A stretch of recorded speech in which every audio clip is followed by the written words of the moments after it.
Ngayong araw na to ay makikita na natin kung paano nga ba maglaro si Resty, isang batikan na player sa one-on-one na minsan nang pinustahan ng 140,000 pesos. Dito ay makakalaban niya ang pinakabagong scholar namin na si AC Wage na lumalaban din ng one-on-one. Kaya't huwag na natin patagalin. Sino kaya ang mananaig? Si AC ba o si Resty na lumalaban ng 140K? Tara, panoorin natin.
Gumano Jordan yun. Gumano. Balay tatalo sa galing.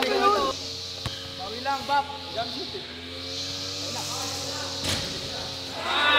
Sabi ko sa'yo. 7 part. 7 mo yung shooting ko.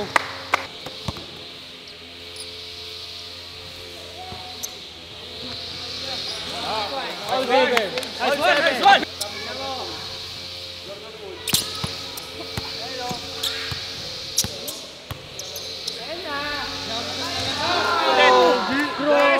May galaw talaga siya, saka shooter talaga, may kumpiyansa.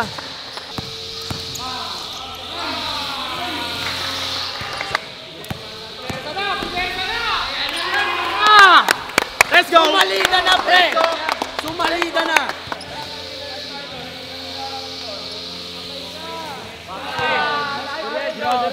Good shot! Shooter! Wow!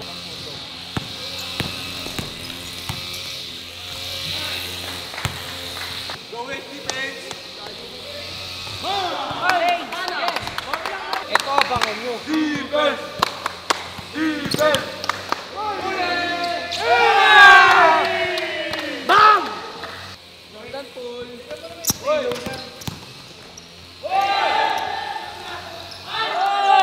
Mataas pala tumalon! Mataas pala tumalon yan! 12.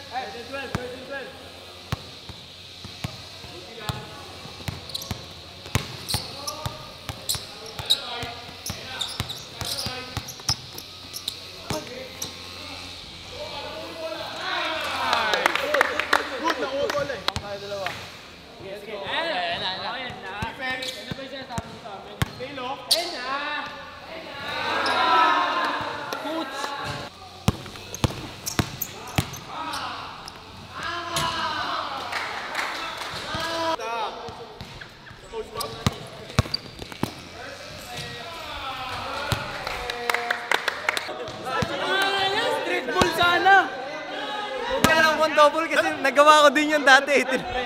Ba't sinabi mo, kinausap ko muna si Coach Map? Coach Professor. Ginawa ko din dati yun, tapos tinawagan tayo daw kaya alam kong double yun.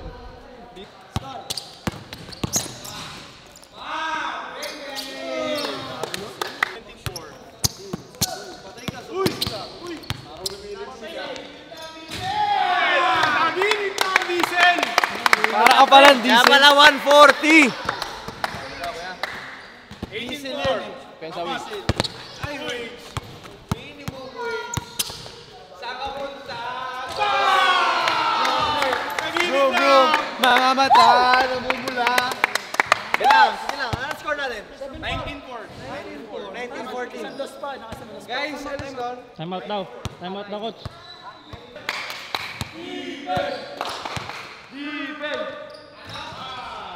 Ano?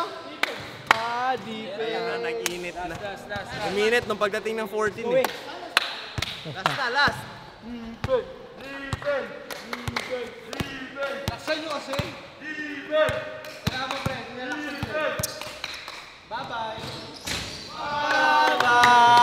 It's all over! Guys, kitang-kita natin yung difference pagdating sa experience, maturity ni Wage at saka ni Resty.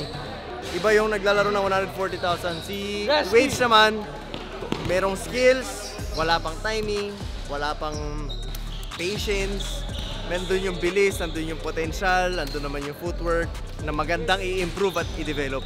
Pagdating naman kay Resty, kitang-kita natin. Ay, maganda. Isa pa nga, kamayin mo nga si Resty. Sportsmanship.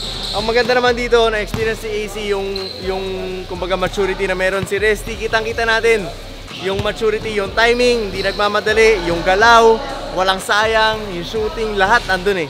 So Resty, good job. Congratulations sa mga gusto maghanap ng one-on-one. Malaban ka one-on-one kahit sinong may gusto.